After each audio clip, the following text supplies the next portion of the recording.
Bismillahirrahmanirrahim. Assalamualaikum warahmatullahi wabarakatuh. Halo kawan-kawan, bagaimana kabar kalian semua? Semoga kita semua diberikan Allah kesehatan, apalagi dalam melawan pandemi virus COVID-19 ini. Nah, kembali lagi kita di pertemuan mata kuliah online pengetahuan lingkungan. Kami dari kelompok 11 yang beranggotakan saya sendiri, Mawaddah Medika Ananda, Rizka Amalia Salsabella, dan Wahidatul Ahyar. Kami di sini akan membahas tentang topik pembangunan berkelanjutan berwawasan lingkungan, atau dalam istilah lain Sustainable Development Goals, atau lebih singkatnya kita singkat dengan istilah SDGs. Nah, membahas tentang SDGs ini, sebelum adanya SDGs ini ada juga istilah tentang MDGs. Nah, MDGs ini adalah Millennial Development Goals. Bedanya dengan SDGs adalah kalau SDGs itu berisi 17 tujuan dengan target 169 target. Nah, sedangkan MDGs atau Millennial Development Goals itu memiliki 8 tujuan dengan target 21. Nah, bedanya lagi kalau MDGs ini cakupannya lebih sedikit, yaitu dia hanya berpacu kepada masyarakat atau negara yang berkembang atau miskin, sedangkan SDGs ini luas cakupannya, yaitu juga kepada negara atau masyarakat yang maju dan berkembang. Nah, jadi SDGs ini merupakan pembaharuan dari MDGs tersebut. Dan di sini saya akan membahas tentang topik 33, yaitu lebih kepada 3 tujuan. Nah, jadi dalam SDGs itu kan ada 17 tujuan. Nah, saya membahas 3 tujuan. Oke, langsung saja ke pembahasan saya. Di sini saya akan membahas tentang dalam 17 tujuan yang dicanangkan oleh SDGs tadi. Saya di sini akan membahas 3 tujuan, yaitu Goal 6, Goal 7, dan Goal 11. Selanjutnya, nah, yang pertama yaitu Goal 6. Goal 6 ini membahas tentang akses air bersih dan sanitasi. Goal ke-7 tentang energi bersih dan terjangkau. Jadi pasti bahasanya tentang hemat energi. Selanjutnya yang ke-11 yaitu tentang kota dan komunitas yang berkelanjutan. Nah, di sini membahas tentang permasalahan di perkotaan juga. Salah satunya juga berhubungan tentang masalah urbanisasi. Ke pembahasan goal yang ke-6 yaitu akses air bersih dan sanitasi. Nah, faktor air bersih. Sampai saat ini masih banyak penduduk di negara kita yang terkena penyakit diakibatkan rendahnya tingkat sanitasi. Faktor air bersih dan sanitasi dalam lingkungan masyarakat ini sangat berperan penting bagi mereka untuk tetap bertahan hidup. Tetapi di era sekarang ini, air bersih sudah sangat sulit untuk ditemui, khususnya di Indonesia bagian timur sana yang susah karena air bersih. Nah, sedikit dulu pengertian dari sanitasi. Nah, sanitasi itu merupakan perilaku yang disengaja untuk pembudayaan hidup bersih dengan maksud mencegah manusia bersentuhan langsung dengan kotoran dan bahan berbahaya lainnya, yang mana itu juga untuk kesehatan kita. Jadi sanitasi ini perilaku kita dalam menjaga kesehatan tersebut. Dan juga air merupakan sumber daya alam yang sangat penting dan dibutuhkan oleh kehidupan kita sehari-hari, termasuk kita minum, kita mandi, itu kan pasti langsung terjun kepada air tersebut. Dan juga ketika kita salah misalkan meminum air ataupun terkena oleh air yang tercemar, itu kan sangat berpengaruh negatif terhadap kehidupan kita sehari-hari. Makanya air bersih ini sangat berperan penting dalam kehidupan kita. Slide yang selanjutnya yaitu faktor ini terjadi karena dua hal, yaitu faktor alam dan faktor manusia. Faktor alam terjadi karena musim kemarau yang panjang, serta faktor manusia terjadi karena keserakahan manusia yang tidak pernah puas atas apa yang mereka miliki. Jadi kan ada dua faktor permasalahan dari air bersih dan sanitasi, yaitu faktor alam tadi kemarau. Karena kemarau kita sulit mendapatkan air, dan juga faktor manusia. Terkadang sebagai manusia atau banyaknya manusia itu semena-mena dalam dalam mencemarkan lingkungan. Salah satunya pun air juga bisa tercemar. Misalkan ketika kita sembarangan membuang limbah beracun yang mana dibuang ke sungai. Nah, kan sungai itu pastikan kita memproduksi air dari sana. Ketika sungai tercemar, otomatis air yang akan kita produksi bisa juga berbahaya, yang mana itu akan berpengaruh kepada kehidupan kita sendiri. Jadi semoga kita cepat sadar atau cepat sadar bahwa air itu harus kita jaga dengan baik, karena jika tidak ada air, bagaimana kehidupan kita akan berlangsung. Yang selanjutnya yaitu untuk menanggulangi dari permasalahan air dan sanitasi, pemerintah ada mencanangkan beberapa metode untuk mengatasinya. Yang pertama yaitu yang mendasar adalah pemerintah terus menggalakkan upaya penumbuhan kesadaran masyarakat terhadap lingkungannya. Jadi untuk mengatasinya, sebelumnya itu yang pertama ini adalah yang paling mendasar, yaitu masyarakat itu dibangun kesadarannya bahwa air dan sanitasi ini sangat berperan penting dalam kehidupan. Dan juga misalkan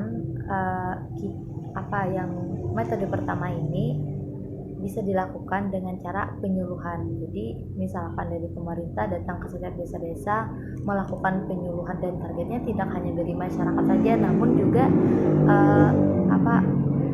kalangan yang masih umur muda. Misalkan anak SD itu tuh sudah harus diberikan penyuluhan, bahkan anak-anak kecil juga sebaiknya dan lebih bagus lagi diberikan penyuluhan. Jadi dari kecil mereka sudah sadar akan bagaimana sih menjaga dari air dan sanitasi tersebut. Selanjutnya yang kedua yaitu harus dilaksanakan setelah kesadaran masyarakat dapat ditumbuhkan, maka pemerintah menaikkan anggaran untuk meningkatkan fasilitas untuk mengakses air bersih serta sanitasi yang layak.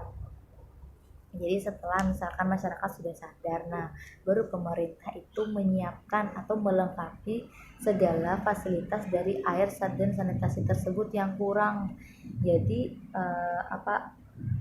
dan juga anggaran tersebut. Jadi misalkan masyarakat kan sudah sadar, otomatis pemerintah juga akan melengkapi apa-apa yang kurang dan apa-apa yang harus dilengkapi untuk menangani masalah dari air dan sanitasi tersebut. Selanjutnya yang ketiga yaitu apabila dirasa APBD telah mencapai titik maksimum atau mencapai titik yang tinggi misalkan, sehingga tidak dapat dinaikkan lagi, pemerintah juga dapat menjalin kerjasama dengan lembaga-lembaga internasional yang berkaitan dengan hal ini. Jadi misalkan lembaga nasional itu seperti WHO atau PBB lah. Jadi misalkan anggarannya ini sudah mencapai tingkat tinggi dan kita tidak bisa lagi menggunakan dana kita. Nah, jadi kita bisa bekerja sama dengan WHO supaya bekerja sama untuk menutupi hal-hal yang masih kita kurang atau hal-hal yang masih tidak bisa kita lengkapi dari permasalahan air. Menangani masalah air bersih dan sanitasi, pemerintah juga menetapkan 8 target. Jadi yang pertama, pada tahun 2030 mencapai akses air minum universal dan layak yang aman dan terjangkau bagi semua. Jadi harapannya dengan adanya goals yang keenam ini, akses pada tahun 2030 itu masalah air itu sudah layak semestinya, dan kita dengan mudah mendapatkan air yang bersih juga. Selanjutnya pada tahun 2030 mencapai akses sanitasi dan kebersihan yang memadai dan layak untuk semua. Jadi air tersebut sudah layak untuk dipakai dan aman bagi kita semua. Selanjutnya ini semua pada tahun 2030 ya. Selanjutnya yang ketiga itu meningkatkan kualitas air dengan mengurangi populasi. Jadi kan banyak nih permasalahan air selain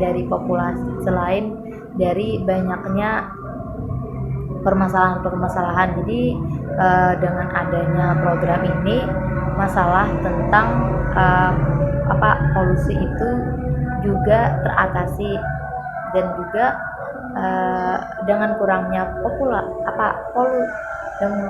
polusi, jadi kualitas air itu semakin bagus dan juga tidak tercemar.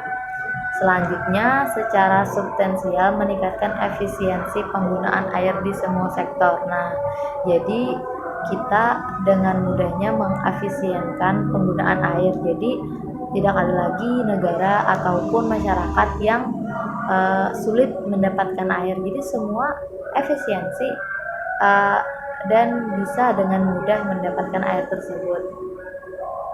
Yang keempat, menerapkan pengelolaan sumber daya air terpadu di semua tingkatan. Nah, jadi kan tadi kita sudah mudah nih mendapatkan air. Jadi air itu akan dikelola. Nah, yang keenam, melindungi dan memperbaiki ekosistem terkait air. Jadi banyak sekali ekosistem yang bermasalah dan juga berhubungan dengan air ini. Jadi misalkan ekosistem di lain yang mana airnya itu sulit didapatkan, misalkan di dalam hutan air tersebut kan sulit didapatkan, atau sungai-sungai yang kering dan tercemar. Nah, ini bisa diperbaiki ekosistemnya. Selanjutnya yang ketujuh yaitu memperluas kerjasama dan pengembangan kapasitas hubungan internasional. Misalkan kita bekerja sama dengan PBB saja. Selanjutnya kita menambah kerjasama dengan WHO. Kan WHO ini termasuk lembaga yang mengatasi permasalahan lingkungan. Dan yang selanjutnya, yang kedelapan atau yang terakhir, yaitu mendukung dan memperkuat partisipasi masyarakat lokal dalam meningkatkan pengelolaan air dan sanitasi. Selanjutnya kepada artikel, kan di situ artikelnya berjudul tentang pemerintah daerah harus mengutamakan pembangunan sarana sanitasi air bersih. Nah, jadi ini pemerintahan, artikel yang saya ambil ini tentang permasalahan Banjarmasin juga. Jadi kebanyakannya anggaran pembangunan itu lebih kepada infrastruktur jalan. Nah, jadi Bapak Bambang ini menginginkan bahwa dana anggaran pembangunan itu lebih ditujukan kepada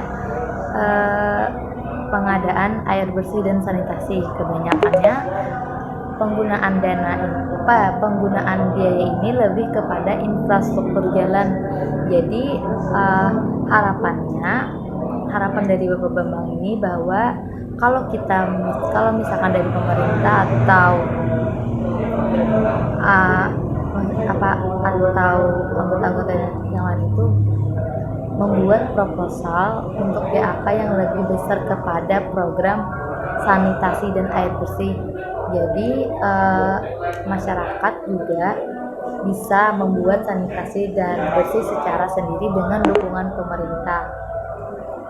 Dan dia juga berharap dalam artikel ini bahwa City Sanitation Summit bisa menjadi ajang bertukar pengalaman bagi pemerintah daerah dalam membangun sarana sanitasi dan air bersih menuju daerah yang cakupan sanitasinya 100% dan cakupan air bersih 100%, serta buang air besar yang 0%. Kebanyakannya dari kita kan ada yang membuang air besar atau babe itu sembarangan. Jadi harapannya dengan misalkan pemerintah mengajukan proposal dengan lebih tertuju kepada air bersih dan sanitasi, dia berharap cakupan air sanitasi itu 100%, air bersih 100%, tidak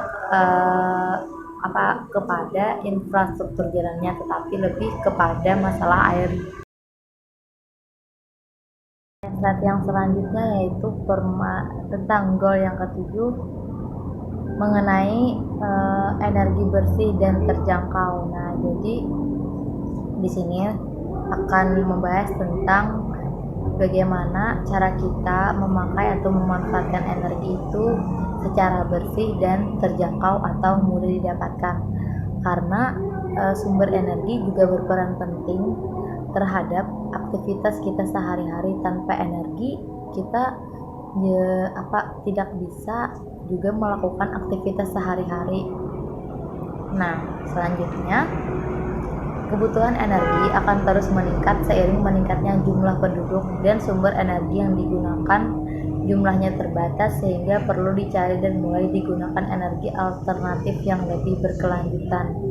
Maksudnya di sini sekarang kan ledakan penduduk sudah terjadi, otomatis energi yang kita butuhkan juga akan bertambah. Nah, sekarang juga kita masih ada daerah-daerah yang mana energinya itu sulit didapatkan. Nah, jadi kita atau pemerintah akan mencarikan solusi bagaimana supaya energi tersebut mudah didapatkan dan terjangkau juga, sehingga bisa dijalankan dalam kehidupan selanjutnya juga, atau dalam kehidupan yang lebih berkelanjutan. Selanjutnya itu untuk mewujudkan tujuan yang ketujuh atau energi bersih dan terjangkau, pemerintah daerah istimewa Yogyakarta didasarkan pada strategi pemenuhan layanan dasar masyarakat miskin dengan arah kebijakannya, yaitu ada 4. Yang pertama, meningkatkan pasokan energi ketenagaan listrikan. Jadi misalkan ada pasokan yang kurang itu atau pasokan yang kurang memadai itu lebih ditingkatkan lagi. Kemudian meningkatkan peranan energi baru yang terbarukan dalam bauran energi. Maksudnya di sini fungsi daripada energi tersebut lebih ditingkatkan. Kemudian meningkatkan aksesibilitas energi. Jadi aksesnya itu lebih ditingkatkan juga. Selain itu pemerintah daerah Yogyakarta ini juga menginginkan tentang meningkatkan efisiensi penggunaan energi. Jadi maksudnya itu masyarakat yang kekurangan energi atau sulit mendapatkan energi secara efisiensi dengan mudah mendapatkannya. Selanjutnya yaitu ada nih 4 potensi energi terbarukan, yang mana jenis sumbernya ini dapat dimanfaatkan dengan baik dan juga diyakini dapat menggantikan fosil. Yang pertama itu biofuel. Nah, biofuel ini memiliki arti bahan bakar hayati dari sumber energi terbarukan berupa bahan bakar yang padat, cair, dan gas. Nah, jadi biofuel ini merupakan bahan bakar hayati. Kemudian biomasa. Nah, biomasa ini juga termasuk dalam energi yang terbarukan juga, yang dapat diyakini baik menggantikan sumber energi yang lain atau sumber energi fosil. Nah, biomasa ini berasal dari organisme hidup dan organismenya ini juga belum mati, jadi dimanfaatkan sebagai sumber energi. Kemudian energi panas bumi. Nah, contohnya dari energi panas bumi ini adalah geothermal. Ini juga termasuk energi yang terbarukan berupa energi termal atau panas yang dihasilkan dan disimpan dalam bumi. Jadi panasnya ini disimpan dalam bumi dan juga energinya dimanfaatkan untuk energi yang dapat menggantikan bahan bakar fosil tersebut. Dan yang kemudian energi air. Nah, energi air ini juga merupakan salah satu alternatif bahan bakar fosil yang paling umum. Nah, sumber energi ini didapatkan dengan memanfaatkan energi potensial dan energi kinetik yang dimiliki air. Jadi air pun juga bisa menjadi sumber energi dan juga kita dalam melakukan aktivitas sehari-hari. Tetapi pada slide selanjutnya menjelaskan tentang pemanfaatannya masih sangat terbatas. Jadi walaupun ada dalam yang keempat ini memang baik dan diyakini bisa menggantikan bahan bakar fosil, tetapi pemanfaatannya masih terbatas. Hal ini juga disebabkan oleh harga energi yang terbarukan tersebut belum kompetitif bila dibandingkan dengan harga energi fosil yang masih disubsidikan. Jadi belum seimbang harganya, sehingga pemanfaatannya pun masih juga sangat terbatas. Nah, penguasaan teknologi yang rendah sehingga nilai impornya tinggi, keterbatasan dana untuk penelitian, pengembangan maupun investasi dalam pemanfaatan energi terbarukan serta infrastruktur yang kurang memadai. Slide yang selanjutnya yaitu tentang goal yang ke-11, yaitu masalah kota dan komunitas yang berkelanjutan. Pada slide selanjutnya itu dijelaskan tentang masalah kota dan komunitas. Nah, kota adalah pusat ide, perdagangan, budaya, ilmu, pengetahuan, produktivitas, pengembangan sosial, dan banyak lagi. Dengan jumlah orang yang tinggal di dalam kota diproyeksikan meningkat menjadi 5 miliar orang pada tahun 2030. Penting bahwa perencanaan kota yang efisiensi dan praktik manajemen tersedia untuk menghadapi tantangan yang dibawa oleh urbanisasi. Nah, jadi kan urbanisasi ini merupakan masalah juga dalam perkotaan. Jadi para pemerintah ini menargetkan bahwa 2030 itu jumlah orang yang tinggal di perkotaan itu menjadi 5 miliar. Nah, jadi dengan adanya tujuan masalah kota ini dapat teratasi juga dan masalah urbanisasi pun dapat terselesaikan. Kemudian juga dijelaskan bahwa tantangan urbanisasi yang cepat seperti pembuangan yang aman dan pengelolaan limbah padat di dalam kota dapat diatasi dengan cara yang memungkinkan mereka untuk terus berkembang dan tumbuh sambil meningkatkan sumber daya dan mengurangi populasi kemiskinan. Jadi dengan adanya tujuan ini masalah tantangan urbanisasi pun dapat terselesaikan. Dan juga permasalahan yang lain-lain pun seperti polusi udara atau masalah yang berhubungan dengan lingkungan lain juga yang terkait masalahnya kepada pencemaran kota tersebut karena saking padatnya penduduk dan tantangan urbanisasi pun juga dapat teratasi.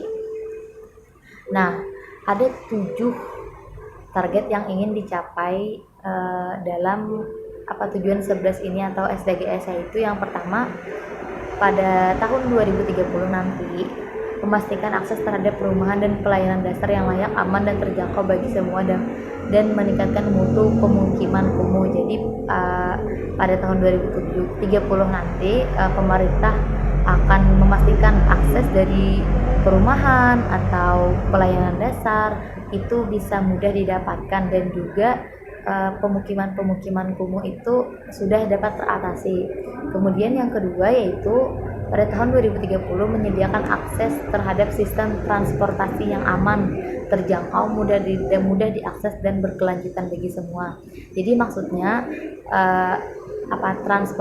transportasi yang sulit atau misalkan transportasi yang dapat mencemarkan lingkungan itu dapat teratasi. Jadi aksesnya itu ada dan para masyarakat pun bisa mengikuti peraturan-peraturan yang ada sehingga ketika permasalahan kemacetan ataupun masalah lain pun dapat diatasi dan terjangkau juga berkelanjutan untuk kedepannya. Selanjutnya yang ketiga yaitu pada tahun 2030 meningkatkan urbanisasi yang inklusif dan berkelanjutan dan kapasitas untuk perencanaan dan pengelolaan pemukiman yang partisipatif. partisipatoris.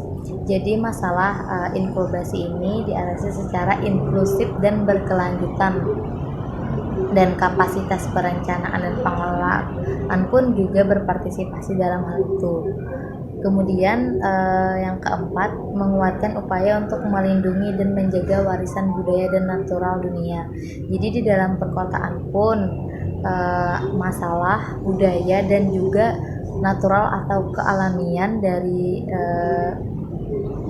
dari perkotaan tersebut dapat dilindungi dan juga dikuatkan upaya tersebut. Berbagai upaya dilakukan.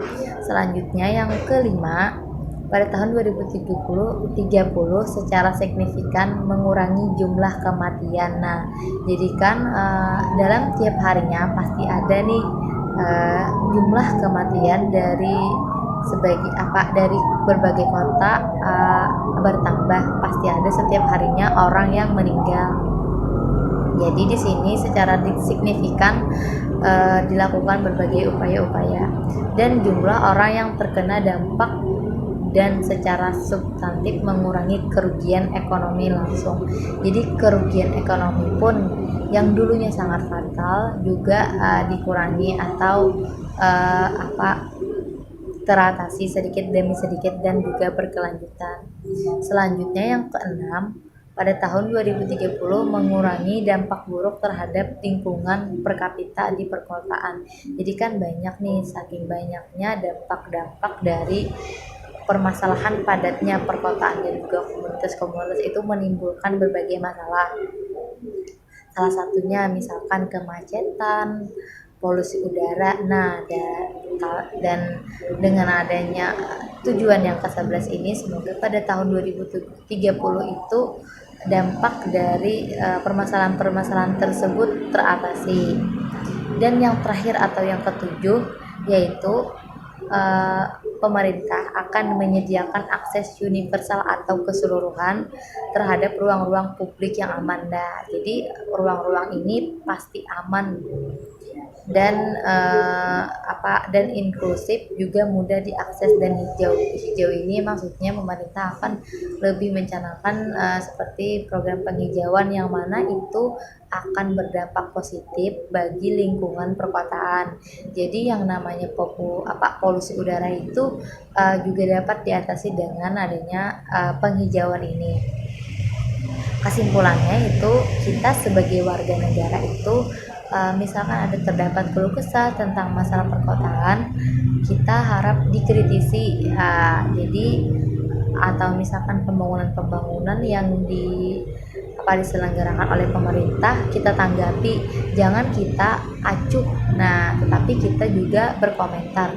Semoga apa yang kita komentari dapat tersampaikan dan masalah-masalah yang berhubungan dengan masalah perkotaan itu atau lingkungan sekitar kita dapat teratasi.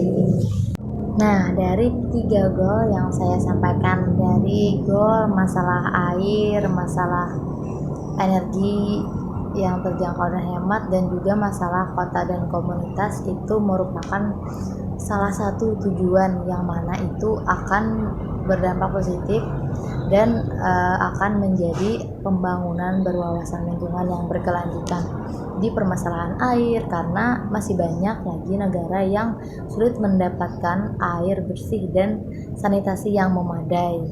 Dengan adanya program atau target dari tujuan dari pemerintah ini, semoga permasalahan dari goal yang ke-6 itu dapat teratasi.